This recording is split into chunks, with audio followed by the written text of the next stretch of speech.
নমস্কাৰ আপোনালোকে চাই আছে ৰাইট নিউজ এনি আগবঢ়াইছো এটি গুৰুত্বপূৰ্ণ খবৰ গুৱাহাটী কেন্দ্ৰীয় কাৰাগাৰত অনশনত বহিছে কৃষক নেতা অখিল গগৈ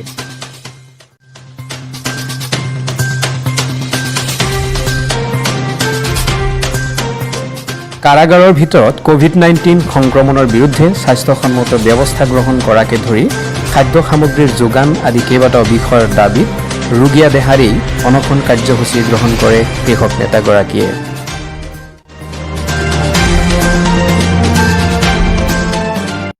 কাৰাগাৰত অখিল গগৈৰ অনশনক সমৰ্থন জনাই গণমুক্তি সংগ্ৰাম সমিতিৰ আহ্বায়ক হুছেইন মোহাম্মদ শাহজাহানে বৰ্তমানৰ বিজেপি চৰকাৰক তীব্ৰ সমালোচনা কৰে আমাক পুলিচৰ ভয় দেখুৱাই মিলিটাৰীৰ ভয় দেখুৱাই কণ্ঠৰোধ কৰাৰ চেষ্টা নকৰিব আমি বিজেপি চৰকাৰক কেয়াৰ নকৰোঁ আমাৰ বহুকেইজন সতীৰ্থ জেলত বন্দী হৈ আছে আৰু নতুনকৈ কেইজনমান বন্দী হ'ম আমি আপোনালোকক ভয় নকৰোঁ কেৱল এটা কথা মনত ৰাখক যে আমাৰ দাবী পূৰণ কৰিব লাগিব অন্যথা আপোনালোকৰ দিন বেয়ালৈ আহিব খোজে যোৱা এপ্ৰিল মাহৰ 23 তাৰিখৰ পৰা আজি জুনৰ 25 তাৰিখলৈ কাকো কৃষক নেতা অখিল গগৈক লগ কৰিব দিয়া নাই উল্লেখ কৰে গণমুক্তি সংগ্ৰাম সমিতিৰ জেলৰ ভিতৰতে অনশনৰ কাৰ্যসূচী আৰম্ভ কৰিছে অনশন কাৰ্যসূচীৰ মূলতে হৈছে যে যিসকল নতুনকৈ কয়েদীবিলাকক গ্ৰেপ্তাৰ কৰি যিসকল মানুহক গ্ৰেপ্তাৰ কৰা হৈছে এওঁলোকক আনি গুৱাহাটী চেণ্ট্ৰেল জেলত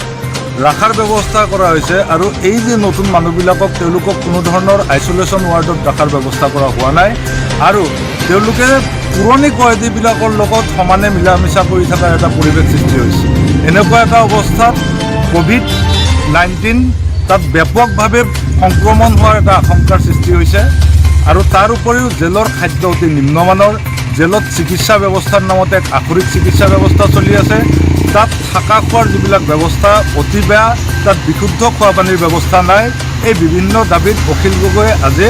জেলৰ ভিতৰতে অনশন কাৰ্যসূচী আৰম্ভ কৰিছে আমি দেখিবলৈ পাইছোঁ যোৱা এপ্ৰিলৰ 23 তাৰিখৰ পৰা অখিল গগৈক গুৱাহাটী কেন্দ্ৰীয় কাৰাগাৰত ৰখা হৈছে নতুনকৈ আচলতে এটা ভুল আৰু এটা অবৈজ্ঞানিক কামকাজত চৰকাৰ লিপ্ত হৈছে আমি দেখিবলৈ পাইছোঁ যে এনেকৈ জেলৰ ভিতৰত এক অৰাজক পৰিস্থিতি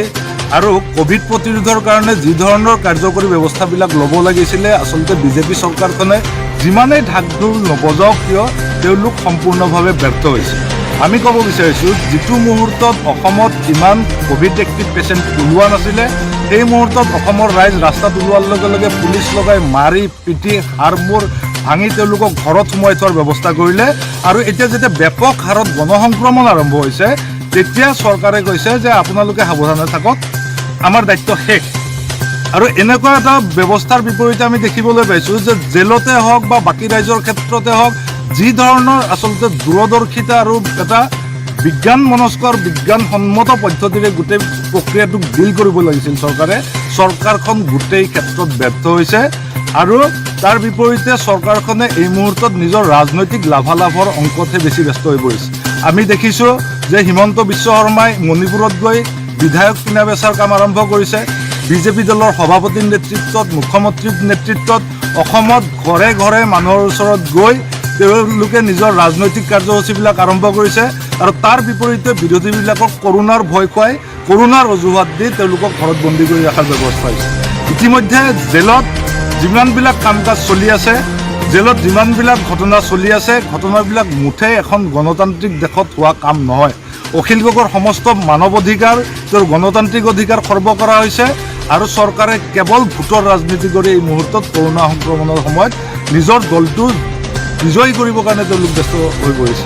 আমি ক'ব বিচাৰিছোঁ যে তেওঁলোকে যিমানেই ঢাক ঢোল টিপি নাথাকক কিয় টিভিত যিমানেই তেওঁলোকে ডাইলগ মাৰি নাথাকক কিয় এই কোভিড প্ৰতিৰোধৰ ক্ষেত্ৰত চৰকাৰৰ মিছমেনেজমেণ্ট আৰু অদূৰদৰ্শিতা স্পষ্ট তেওঁলোকৰ এই ডাইলগবাজিক আমি প্ৰাচীন সাহিত্যৰ এটা উদাহৰণে ক'ব বিচাৰিছোঁ যে প্ৰাচীন অসমীয়া সাহিত্যত আছে যে কপাচ কাটিয়ে যেন চচা দেয় লৰ লোকক জনাৱে বৃক্ষ পাৰিলোহে বৰ তাৰমানে সৰু তৃণ বা ঘাঁহ এটুকুৰা মুখেৰে ছিঙি শহাপহু এটাই যেনেকৈ চিঞৰ বাখৰ কৰি কয় বৰ ডাঙৰ গছ এডাল পাৰি লৈ আহিছোঁ অসমৰ গোটেই কোভিড প্ৰতিৰোধৰ ক্ষেত্ৰত বিজেপি চৰকাৰৰ কাৰ্যকলাপবিলাক তেনেকুৱা আৰু আমি দাবী উত্থাপন কৰিব বিচাৰিছোঁ যে জেলৰ ভিতৰত যিবিলাক অসুবিধাত জেলৰ কয়েদীসকল আমাৰ সতীৰ্থসকল বন্দী হৈ আছে অতি শীঘ্ৰে সেইবিলাক দূৰ কৰাৰ ব্যৱস্থা কৰক অন্যথা এইখন চৰকাৰক আজিকালি সমালোচনা কৰিলেও পুলিচ মিলিটাৰীৰ ভয় দেখুৱাই কণ্ঠৰোধ কৰাৰ চেষ্টা কৰা হয় আমাক পুলিচৰ ভয় দেখুৱাই মিলিটাৰীৰ ভয় দেখুৱাই কণ্ঠৰোধ কৰাৰ চেষ্টা নকৰিব